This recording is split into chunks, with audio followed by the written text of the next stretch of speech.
जो विद्यादि सागर सुधी गुरु हैं हितैषी,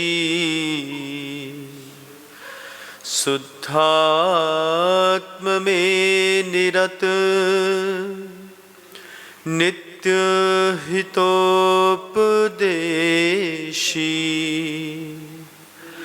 वे पाप ग्रीष्म ऋतु में जल है सयाने, पूजूं उन्हें सतत केवल ज्ञान पाने, पूजूं उन्हें सतत केवल ज्ञान पाने। अहिंसा परमो धर्म की परम पूज्य आचार्य भगवंत गुरुदेव श्री विद्यासागर जी महाराज की, वर्तमान आचार्य परमेष्ठी गुरुदेव श्री समय सागर जी महाराज की, समस्त मुनि संघ की,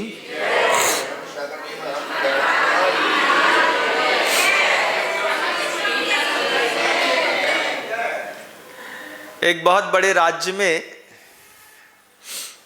एक साधु आया।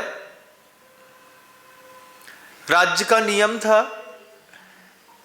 सबसे पहले राजा के दरबार में उपस्थित होकर के कोई भी आया हो राजा को भेंट देनी पड़ेगी। साधु राजा के दरबार में पहुंचा, पहुंच करके एक फल निकाल करके राजा को दे दिया। राजन, ये अमर फल है, इस अमर फल को जो खाएगा वो अमर हो जाएगा। आप देश के राजा हैं, नीतिज्ञ हैं, ज्ञानवान हैं, दयावान हैं, आप इस फल का भक्षण कर लीजिए। साधु बहुत साधनाशील थे, अत्यधिक उनकी वैभव संपन्नता थी। उन्होंने एक फल दिया, राजा के हाथ में फल आया। राजा सोचता है मेरे फल खाने से क्या होगा, मैं जिसको बहुत ज्यादा प्रेम करता हूं अपनी स्त्री को ये फल दे देता हूं, उसकी जवानी बनी रहेगी, उसका रूप बना रहेगा, उसका सौंदर्य बना रहेगा, उसके कंठ की मिठास बनी रहेगी, मेरे जीवन की यही सार्थकता है। उसने विचार किया और अपने अंतःपुर में जाकर के वो फल रानी को दे दिया। रानी से कहता है, एक साधु आया था आज, उसने मुझे ये फल दिया है, ये अमर फल है, इसको लोहे के औजार से काटा नहीं जाता, इसको लकड़ी की चाकू से बनाते हैं। और रानी ने वो फल, राजा कहता है रानी से कि तुम ले लो, तुम खाओ, इसको मेरे सामने खाओ, मुझे बहुत अच्छा लगेगा। रानी सोचती है अमर फल है, वो कुछ विचार करके राजा से कहती है कि अभी मैंने नहाया नहीं है, स्नान कर लूं, देव पूजा कर लूं, उसके बाद मैं इस फल का भक्षण करूंगी। आपका दिया हुआ यह फल मेरे जीवन का सौभाग्य है। और रानी अंतर ही अंदर सोचती है कि मेरे फल खाने से क्या होगा, मैं जिसको प्रेम करती हूं। रानी सेनापति से प्रेम करती थी। रानी जब सेनापति से प्रेम करती थी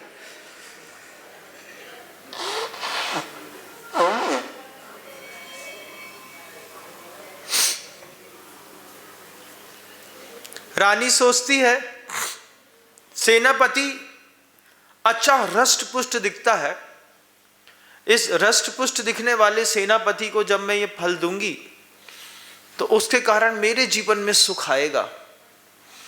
और रानी ने वो फल राजा की नजरों से छिपा करके और वैसा ही दूसरा फल वहां पे रख दिया और मूल फल को निकाल करके किनारे कर दिया। शाम को सेनापति से मिलती है तो सेनापति से कहती है, सुनो, तुम्हारे लिए आज एक विशेष उपहार है। ये फल अमर फल है, इस अमर फल को तुम खा लो, इससे तुम्हारी ताकत, तुम्हारी जवानी, तुम्हारा सौंदर्य, तुम्हारा रूप, तुम्हारी शक्ति बनी रहेगी, तो मुझे सुख मिलेगा। सेनापति ने वो फल लिया, रानी को देखा, अपना जीवन का अहोभाग्य समझा। सेनापति रानी को देख करके बस एक ही बात सोचता है कि मैं जिस वैश्या को चाहता हूं, मैं ये फल उस वैश्या को जाकर के दे दूं। सेनापति ने वो फल उठाया, उठा करके वही बात, एक छोटा सा बहुत महीन, झूठ का पर्दा बहुत पतला होता है बंधु, उस झूठ के पतले पर्दे से पीछे का सब दिखता भी है और नहीं भी दिखता है। दोनों चीजें दुनिया में होती हैं। सेनापति ने रानी से कहा कि मैं इस फल को खाऊंगा, लेकिन आज अमावस्या है, एकम के दिन खाऊंगा। और वो फल लेकर के अपने सीधे रात में वैश्या के घर पहुंचा। वैश्या के घर पहुंच करके वह रूपवती ऊपर से लेकर नीचे तक श्रृंगारित होकर के अप्सरा के जैसी दिख रही थी। उसके नाखूनों से लेकर के उसके बाल की चोटी की शोभा तक में हीरे मोती जवाहरात झिलमिल झिलमिल झिलमिल कर रहे थे। दुनिया में जितनी भी न्याय से कमाई हुई संपदाएं हैं, अधिकतर वैश्याओं के घर में दिखाई देती है। कितना भी पुरुषार्थ और न्याय से धन कमाएंगे, किसी ना किसी वैश्या के हाथ में आपने भी कभी पहुंचाया होगा, तू ले ले, तू खुश रह। सेनापति ने भी वो चीज ले ली और 2 दिन का बहाना मार करके रात में जाकर के वैश्या से कहता है, ये अमर फल है, रानी ने दिया है, तू खा, मेरे सामने खा। वैश्या सेनापति के प्रेम में आकृष्ट थी, उसने अमर फल लिया, लेकर के सोचती है, मेरे अमर फल खाने से क्या होगा। मैं वैश्या दिन भर अपना रूप दिखाती, दिन भर अपना शरीर दूसरों के सामने खोलती, दिन भर झूठा प्रेम करती, ऐसा निंद जीवन, और इस निंद जीवन में अगर मैं अमर हो गई तो लोगों की ये दुर्भावनाएं भी अमर हो जाएंगी। राजा बहुत नीतिज्ञ और धर्मवान है, ये फल मैं ले जा करके राजा को देती हूं। वो फल वैश्या ने प्रेम से रखा, सेनापति को लाड़ किया, मदिरा पिलाई। सेनापति धुत होकर के वहीं पर सो गया और उस अमर फल की खुशबू पूरे भवन में फैलने लगी थी। जितने भी फल होते हैं, उस फल की एक खासियत होती है। एक एप्पल लीजिए और बंद कमरे में रख दीजिए। आप एप्पल 1 घंटे बाद कमरा खोलेंगे, अगर वह स्वस्थ फल है तो पूरा कमरा उसकी गंध से भर जाएगा, और अगर जहरीला फल है तो कमरे में उसको लेकर के कोई गंध नहीं आएगी। दुनिया में कितने सारे लोग सिर्फ जहरीले फ्रूट्स खाने के कारण मर जाते हैं। उस अमर फल की खुशबू पूरे भवन में फैलने लगी। वैश्या ने रत्नों की एक झोली निकाली और राजा के राजमहल में सुबह सुबह पहुंच गई। राजा 8-10 मंत्रियों के बीच में बैठ करके अपने उपभवन में चर्चा कर रहे थे। वहीं पर वैश्या पहुंच करके महाराज से कहती है, महाराज अवज्ञा माफ हो, लेकिन एक उपहार, यह किंचन सी दासी आपके चरणों में रखना चाहती है। राजा ने उस वेश्या की पुकार सुनी और वो फल रत्न के झोले से निकाल करके जैसे ही उसने हाथ में रखा और राजा का चेहरा उतर गया, पूरा चेहरा मायूस हो गया। वो वेश्या राजा को कुछ बताती, इसके पहले ही राजा सब समझ चुका था। राजा उस वेश्या को गंभीरता के साथ देखते हुए कहता है, रानी, वो वेश्या कहती है, महाराज ये अमर फल है, ये आप खा लीजिए, आपके खाने से आप अमर हो जाएंगे तो ये मेरा राज्य अमर हो जाएगा। मुझ जैसे निकृष्ट वेश्या के पास भी कई बार इतनी ऊंची चीज आ जाती है, आ गई है, लेकिन इसके स्वामी तो सिर्फ आप है। वेश्या की निर्मल बुद्धि थी, बहुत अच्छे मन से वेश्या ने राजा के सामने उस फल को रखा। राजा फल को लेते, हाथ में लेते साथ ही उसको देख करके एक सेकंड नहीं लगा, ताड़ गया। ये वही फल है जो मैंने रानी को दिया था। राजा उस वेश्या से पूछता है, सही बताओ ये फल तुम्हारे पास कहां से आया? वेश्या राजा को भगवान मानती थी और वो अपना परिचय देते हुए कहती है कि महाराज, मेरी दुष्कृत्य माफ हो, लेकिन नगर के सेनापति मेरे पास रोज प्रतिदिन रात्रि में आते हैं, उन्हीं ने मुझे यह फल दिया है। वे मेरे रूप लावण्य पर मुग्ध हैं, इसलिए वो फल दे दिया मुझे कि आप खा लीजिए। और राजा को एक लिंक पता चली कि वेश्या के पास सेनापति के पास से फल आया है। सेनापति को बुला करके कहते हैं, वो फल दिखा करके, ये फल तुम्हारे पास कहां से आया? जबकि राजा समझ चुके थे कि मैं जिस रानी को चाहता हूं वो रानी किसी और को चाहती है, वो जिसको चाहती है वो किसी और को चाहता है, और वो जिसको चाहता है वो मुझे चाहती है। याम चिंतयामि सततम मयि सा विरक्ता, साप्य अन्य जन इच्छति जनः सजनोपसक्तः, अस्मत् कृते च परिदुष्कज कादि चान्यः, दिक्ताम च तम च मदनम च इमाम च माम च। राजा यह श्लोक कहता है, क्या जीवन का, उसके जीवन में ऐसा वैराग्य भाव बढ़ता है। वो कहता है, याम चिंतयामि सततम, मैं दिन रात जिसकी चिंता करता हूं, मयि सा विरक्ता, वो मुझसे विरक्त है। इस बात को कथानक में मत लीजिएगा, अपने पारिवारिक जीवन में भी देखिएगा। आप जिसके लिए सबसे ज्यादा मर रहे हैं अपने घर के अंदर, क्या वो भी आपके लिए उतना ही मर रही है या मर रहा है? हो सकता है आप अपनी स्त्री को चाहते हो सकता है आप अपने बच्चे को चाहते हो सकता है आप अपने भाई को चाहते हो सकता है आप अपने परिवार में किसी और ऐसे विशेष व्यक्ति के प्रति ऐसा आकर्षण है कि मुझे बस इसी के लिए जीना है, इसी के लिए मुझे मेहनत करनी है, इसी के लिए मुझे सब कुछ करना है। आप किसी के लिए तो कुछ कर रहे होंगे ना, इतनी मेहनत करते होंगे, किसके लिए? जिसके लिए भी आप मेहनत करते हैं, माँ बहनें जिसके लिए मेहनत करती हैं।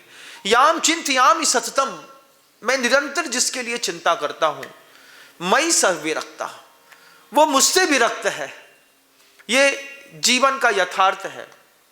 आप अपने जीवन में देखिएगा, आपके जीवन में भी ये यथार्थ होगा। आप अपने बच्चे के लिए मरते, मेरा बेटा IIT कर ले, मेरा बेटा CA बन जाए, मेरा बेटा MBA बन जाए, मयि स विरक्ता, वो आपसे विरक्त है।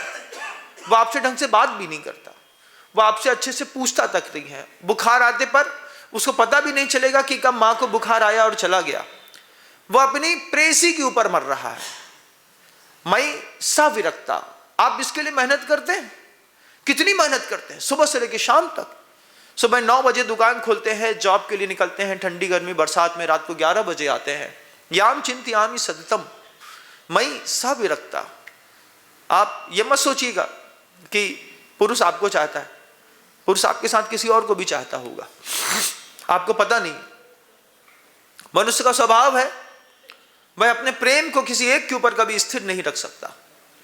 उसका प्रेम, जो लोग बहुत लंबी उम्र के हो गए, 45 साल, जिन्होंने 50 साल जी लिया होगा, माँ बहनें हो चाहे पुरुष हो, कोई भी हो, आप अपने जीवन में अनुभूत करिएगा जब आप 10वीं क्लास पढ़ते थे तब आपका आकर्षण किसी के और के प्रति था, 12वीं क्लास में वो आकर्षण किसी और के प्रति हुआ, कॉलेज में कोई और था, उसके बाद लाइफ स्टाइल में मोहल्ले में कोई और पसंद आया, शादी किसी और से हुई और आज चाहते किसी और को है।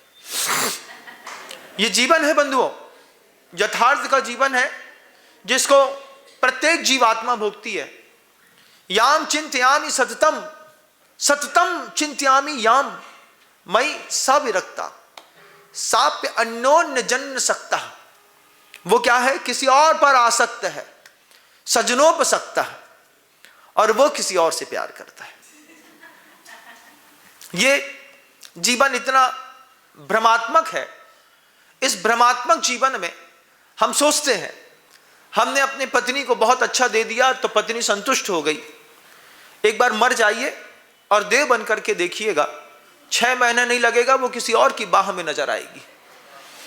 ये इस यथार्थ से कोई व्यक्ति अछूता नहीं है। अगर 50 साल की उम्र भी स्त्री छू गई है और अगर आप सोचते हैं कि मैंने इसको 30 साल बहुत कुछ दिया है, ध्यान रखिएगा बंधुओं, याम चिंतयामि सततम मई सविरक्ता, 6 महीना होने दीजिए, 7वें महीने में स्त्री सोचती है अकेले कैसे जिएंगे, 30 साल की जिंदगी है, पूरा धन उठाएगी और किसी और की बाह में जाकर के बैठ जाएगी। बहुत कम ऐसी माँ बहनें होती हैं जो सीता के जैसे सतीत्व को स्वीकार करती हैं कि मेरा एक पति का व्रत है, एक पति के अलावा दुनिया में कभी किसी और के पास नहीं जाएंगे। ये व्रत स्त्रियों में बहुत कठिन है, क्योंकि आप हो सकता है शारीरिक रूप से किसी के पास ना पहुंचे हों, लेकिन मानसिक रूप से और दृष्टि रूप से तो मोबाइल में तो आप किसी और के पास कब पहुंच गए हैं आपको भी नहीं पता। याम चिंतयामि सततम मई सविरक्ता साप्य अन्योन्य जन्ममिच्छति, वह दूसरे किसी और को चाहता है, सजनोपसक्त है, और वो जिसको चाहता है वो किसी और को चाहता है। अस्मत् कृतेच परिदुष्कदि कादि चान्य, ये कैसा कुचक्र है कर्म का। उस कुचक्र को समझ करके सम्यक ज्ञानी पुरुष कमाल करते हैं। धिक्तांच, मुझे धिक्कार है, तमच, उस व्यक्ति को धिक्कार है जिसको मैंने इतना गजब का चाहा और उसने मेरे प्रेम की कीमत नहीं समझी और किसी और को चाह लिया। तमच मदनमच, उस मदन को धिक्कार है, उस भ्रम को, उस मोह को धिक्कार है जिसके कारण उस कुचक्र में मैं जीवन भर पड़ा रहा, जीवन भर गधे के जैसी मेहनत करता रहा ईमानदारी के साथ। मेरा है, मेरा है, मेरा है, मेरा है। 22 साल की बच्ची के साथ आपने कितनी मेहनत करी। एक छोटा सा जब गृहस्थी का धर्म बसता है, जब परिवार में पहली बार कोई बेटी पैदा होती है, पिता के दिल बल्लियों उछलता है। मैंने देखा सुंदर सी बेटी के लिए पिता दुनिया की हर अच्छी चीज ला करके देता है। सफेद कलर की परी जैसी दिखने वाली फ्रॉक पहनाता है, हाथ में एक छड़ी पकड़ाता है, वो बच्ची के पैर में पू पू करते हुए थोड़े से छोटे से जूते पहनाता है जिसमें से लाइट जलती है, बच्ची को छोटी सी लाली लगाता है, उसकी 4 झालर जैसी चोटी लगाता है, खूब अच्छा उसको तैयार करता है, उसकी बलैयां उतारता है, चूमता है, प्यार करता है, मेरा बेटा, मेरी बेटी, मेरी बेटी। कितना करता है पिता। दूसरे दिन आकर के फिर एक नई फ्रॉक ला के देता है, देख बेटा, कहीं भी जाएगा दुनिया में, घर में बच्ची है, उसकी याद सताती है पिता को मोह में, तो घर लौटने से पहले 4 खिलौने 2 कपड़े बच्चे के लिए ले करके आता है जिंदगी भर। 22 साल की होने वाली बच्ची जब किसी चमार के साथ भग जाती है, पिता सोचता रहता है। क्या सोचता रहता है? पिता सोचता रहता है कि इसको मैंने कितनी अच्छी फ्रॉक ला के दी थी, कितनी अच्छी चोटी लगाई थी, कितने अच्छे इसको चीजें ला करके दी थी। 11वीं में पास हुई थी तो 2 तोला सोने की चैन इसके गले में पहनाई थी, इसके नाम पे एक प्लॉट कर दिया था कि कभी भी भविष्य में मैं रहूं ना रहूं ये सुरक्षित रहे। आज ये मुझे छोड़ के चली गई। याम चिंतयामि सततम मई सविरक्ता, मैं जिसकी दिन रात चिंता करता हूं वो मुझसे विरक्त है। साप्य अन्योन्य जन्ममिच्छति, वो किसी और से प्यार करती है। उसको क्या नहीं दिया पिता ने? एक बच्ची को पिता ने क्या नहीं दिया? सब दिया ना। आपने भी दिया होगा अपने बच्चों को। और जब आपका बच्चा धीरे से बोलता है कि हम इससे ये करने वाले हैं, तब माता पिता ठगे से महसूस करते हैं अपने आप को। वो भगवान के पास जाकर के पूछता है क्या कमी रह गई थी कि मैं अपने बच्चे का एक बड़ा निर्णय नहीं कर पाया, किस बात की कमी रह गई थी मेरे जीवन में, क्या कमी थी जो मैंने उसको देने से चूक गया। वो गुरु और प्रभु से पूछता है, लेकिन ठगा हारा सा अपने आप को महसूस करता है। ये संसार का ऐसा कुचक्र है कि याम चिंतयामि सततम मयि स विरक्ता बंधु, आपसे वो विरक्त है। आप इस भ्रम में नहीं रहिएगा कि परिवार के लोग आपको चाहते हैं, परिवार के लोग आपको नहीं चाहते, परिवार के लोग आपसे चाहते हैं। आपको चाहने में और आपसे चाहने में बहुत अंतर होता है। एक 4 दिन मां बहनों को जब घर में खाना ना बनाना पड़े, तो आप 4 दिन में परिवार की स्थिति देखना, पति बासा पराठा खा करके काम चला लेता है। क्यों? अरे अब वो 3 दिन रुक जाओ यार, एक चौथे दिन और रुक जाओ। कई जगह तो रुकने की कंडीशन अलाउ नहीं रहती, लेकिन 3 दिन भोजन अलग हो जाता है। चौथे दिन जब पत्नी फिर हाथ धरती है, तब उसको लगता है कि जीवन में सुकून आया है। लेकिन मयि स विरक्ता, वो आपको नहीं चाहता, आपसे चाहता है। इस जीवन के यथार्थ को इधर रखिएगा। अगर आप सोचते हैं कि ये हवाई फायर है, तो हमने हमेशा यथार्थ जनता के बीच में रखा। गुरुजी कहते थे सत्य को रखने के लिए तो समय कम पड़ जाएगा महाराज, हम असत्य को जनता के बीच में रख करके क्या करेंगे। हमारे पास इतना है कि सत्य रखने के लिए समय कम पड़ जाएगा। फिर क्या करता है वो, अंतिम पंक्ति में कहता है कि धिक्तांच, उस स्त्री को धिक्कार है जिसको मैंने चाहा लेकिन उसने मुझे नहीं चाहा। आप जिस बच्चे को चाह रहे हैं उस बच्चे को धिक्कार है कि आपने पूरी मेहनत करके पूरी जवानी खराब करी और उसने आपको नहीं चाहा।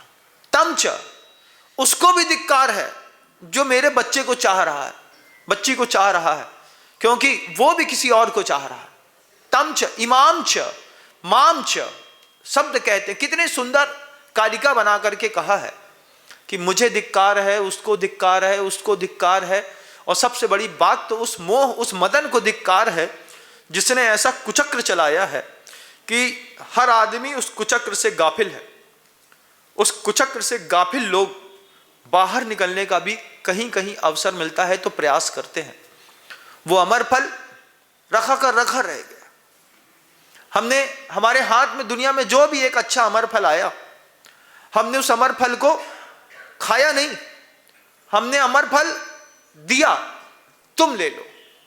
हमारी जिंदगी में कोई अच्छी चीज आई, हमको लगा हम आपको दे दें, आपको लगा हम किसी और को दे दें, किसी और को लगा हम करेंगे क्या किसी और को दे दें। अच्छी चीज रखे रखे बर्बाद हो गई। आप इस बात को विश्वास मानिएगा। आपको दुनिया में कोई भी अच्छी चीज दे दी जाए, अगर आप ये आपको 3 तोला सोने का एक हम अच्छा हार दे दें, पता चले कि शीतल जी कटारिया इस विधान के अंतिम निबंध में किमिक्षिक दान में सबको एक 3-3 तोला सोने का हार देंगे,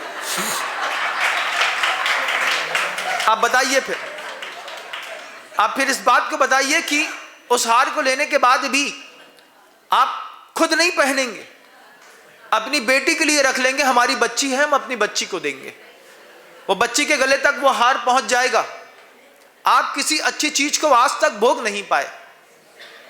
आपके जीवन का एक सबसे बड़ा यही एक कुचक्र रहा कि हम अपने जीवन में अमर फल को नहीं भोग पाए।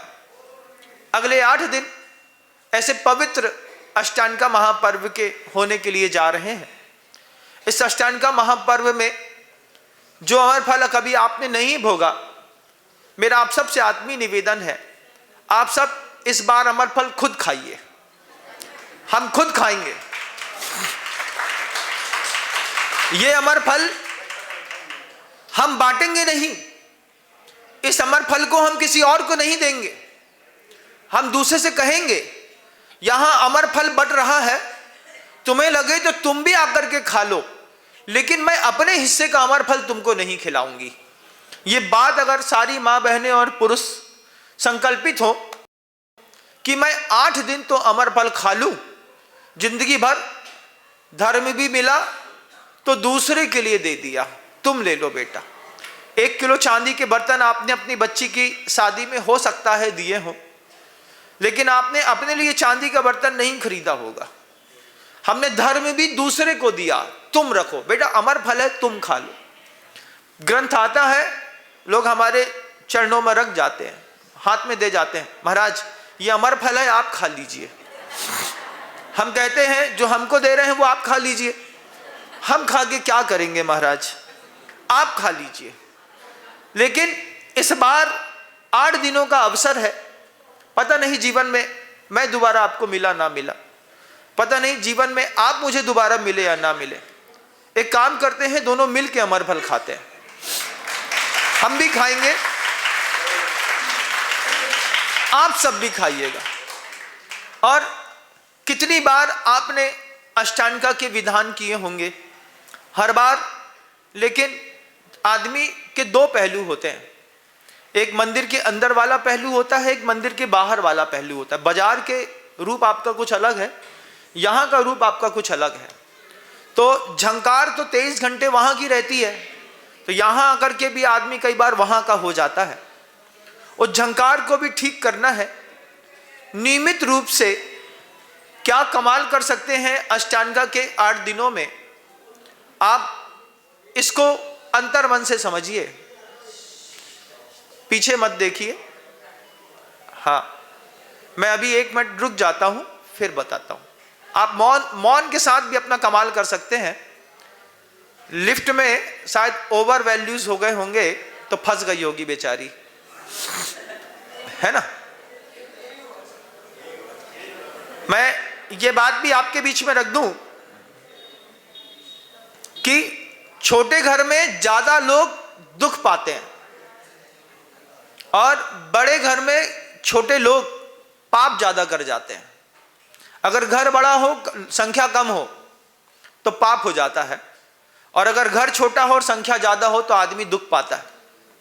मुझे नहीं लगता कि इस छोटे से स्थान पर हम 8 दिन रह करके धर्म ध्यान कर पाएंगे। शाम को नीचे टेंट लग जाएगा रोड पे ही, तो मुझे अच्छा लगेगा। आप सबको अगर धर्म ध्यान करना हो तो, नहीं तो या तो पूजा हो सकती है या प्रवचन हो सकता है, 2 में से एक चीज यहां पर हो सकती है। पूजा और प्रवचन दोनों एक साथ नहीं हो सकते। आपको लगता है कल जब हम यहाँ पे टेबल बिछा चुके होंगे, पूजा की सामग्री रख चुके होंगे, गाने वाला गा रहा होगा, हम इतना क्राउडी लाइफ जिएंगे कि आप जिस यथार्थ के लिए देखना चाहते हैं वो आप देख नहीं पाएंगे। थोड़ा सा छोटा सा घर लग रहा है, इसको कल सुबह होते होते आप चाहें तो बड़ा कर सकते हैं। 3री मंजिल पर है, नीचे उतर जाएंगे तो जो चढ़ नहीं पा रहा है वो भी आकर के लाभ ले पाएगा। एक आध आदमी का लिफ्ट में फंस गया तो लेना का देना पड़ जाएगा, है। कई बार होता है ना, ज्यादा लोग चढ़ जाते हैं, चढ़ने के बाद है फंस गए, अभी आज ही फंस गए हैं, लिफ्ट आज ही रुक गई है, इसको हमको नीचे उतरना पड़ेगा थोड़ा सा।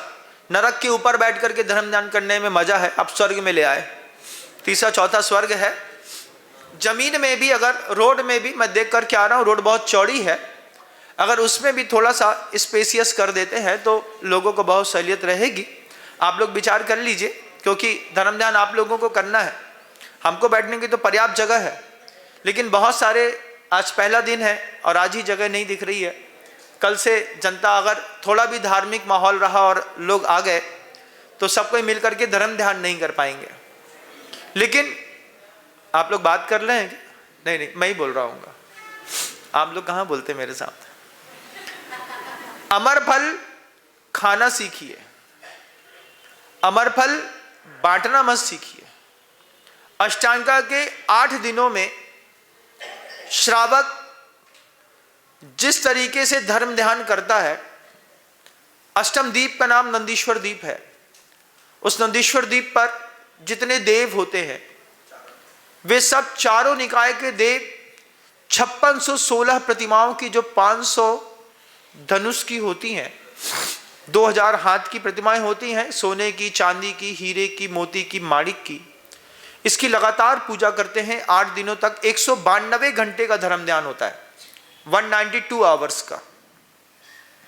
उसमें हर देव अपने भवन से 8 कलिका वाला दीपक लेकर के आता है। जो दीपक जलाते हैं उसमें 8 ज्योति एक दीपक में होती है। इस बात को कभी आपने शायद न जाना हो, लेकिन अष्टांगा के पर्व में हर गृहस्थ का कर्तव्य बनता है कि प्रभु के सामने एक 8 दीपक वाला, एक दीपक जिसमें 8 ज्योतियां प्रकाशमान हो, बाती लगी हो, 8 बाती वाले दीपक को जलाता है। वो शुद्ध घी का दीपक होता है। कई लोग आटे का बनाते हैं, कई लोग मिट्टी का ले आते हैं, लेकिन आटे की परंपरा बहुत अच्छी रही है। उसमें बीच में शुद्ध घी रखा, 8 बाती डाली और अपने परिवार से प्रभु जी के सामने 8 दीपक से भगवान की आरती उतारने का सौभाग्य, इसलिए कि भगवान ने 8 कर्मों को नष्ट कर दिया है। इस अष्टांगा के पर्व पर 8 बाती वाले दीपक को जलाऊंगा इस भावना के साथ कि मेरा भी अष्ट कर्म नष्ट हो जाए, ये भावना रहती है। लेकिन हमने अपने भगवान जी की प्रतिमा को घर में बनने वाली मूंग की दाल के जैसा समझ लिया है। जैसे डिब्बे में मूंग की दाल पड़ी रहती है, ऐसे मंदिर में भगवान पड़े रहते हैं। लेकिन बहुमान की दृष्टि जितनी ऊंची होगी, आपके देखने का विजन जितना ऊंचा होगा, आपकी भक्ति उतनी ऊंची होगी। इसमें विधि द्रव्य दात्री पात्र विशेषा तद विशेषा। पूजा तो पूजा है, लेकिन अगर वह विधि विशेष के साथ हो, द्रव्य विशेष के साथ हो, दाता विशेष के साथ हो और पात्र विशेष के साथ हो, इन 4 की विशेषताओं से आपकी पूजा में कमाल हो सकता है। और हो सकता है आपकी पूजा करते करते असंख्यात देवी देवताओं में कुछ देव यहां पर आकर के आपके साथ सम्मिलित होकर के छमछुन छनछुन करके वो भी पूजा करने लगे। क्योंकि यथार्थ भक्ति जहां पर होती है, वहां पर देवताओं का अपने आप आकर्षण स्थापित हो जाता है। आपको अगर लगता है कि अमर फल वाली भक्ति करनी है, आज पहला दिन, पहला संवाद है, लेकिन हम शाम को पुनः संवाद करेंगे और उस संवाद में इस विधान को, इस पूजा को कैसे किया जाता है, अष्टांगा की पूजाएं कौन कौन करता है, किस उद्देश्य से लेकर के करता है, इन सब की भावनाएं रहती हैं। रावण भी शांतिनाथ भगवान जी के मंदिर के अंदर बैठ करके पूजा कर रहा था। रावण की पूजा अभिचार मूलक थी, भगवान की पूजा लेकिन किसी को दुख देने के लिए अभिचार मूलक पूजा होती है, एक उपचार मूलक पूजा होती है। मेरे जीवन का दुख है, प्रभु की पूजा करने से वो मिट जाएगा, उपचार होगा, अभिचार होगा। एक परिष्कार मूलक पूजा होती है कि मैं भगवान की पूजा करके अपने विपुल कर्मों की निर्जरा करके इस 8 दिन में वो धर्म लाभ लूं जिससे मुझे विदेह क्षेत्र में जन्म लेने का मौका मिले। तीनों प्रकार की मान्यताएं रहती हैं विधि विधान आवश्यक कर्तव्यों में।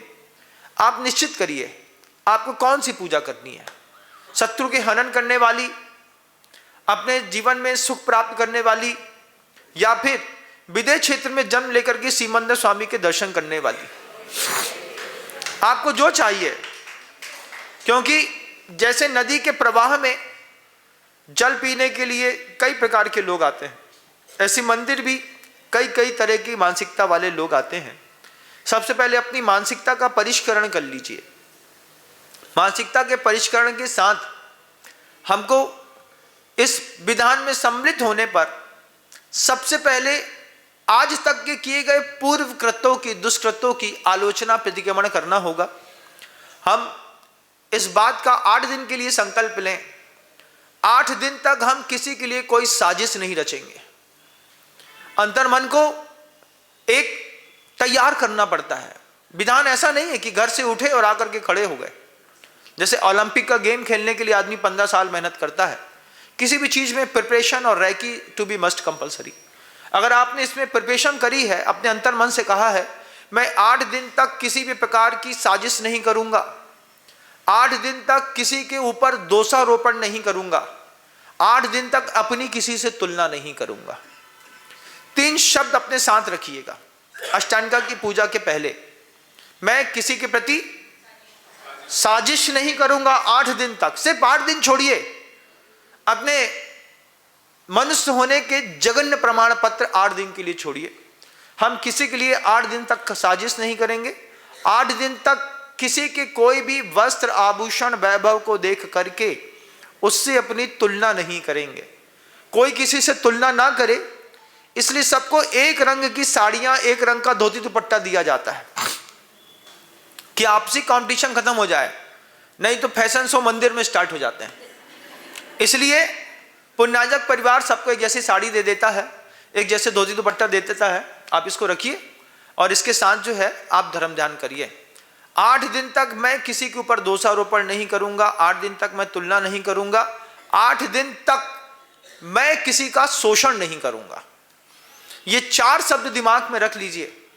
जब कभी भी आप इस संवाद को सुन रहे हो, आप चाहे तो कॉपी नोट कर लें, आप चाहे तो मोबाइल नोट कर लें, आप चाहे तो दिमाग में नोट कर लें, लेकिन नोट कर लें। किसी भी चीज के, किसी भी विधान के, किसी भी धर्म ध्यान के अमर फल खाने की पूर्व भूमिका, जैसे कहा ना, लोहे के चाकू से अमर फल नहीं काटा जाता, ऐसे ही शोषण के चाकू रखने वाले, तुलना के चाकू रखने वाले, दोषारोपण के चाकू रखने वाले, साजिश की चाकू रखने वालों को अमर फल खाने नहीं मिलता।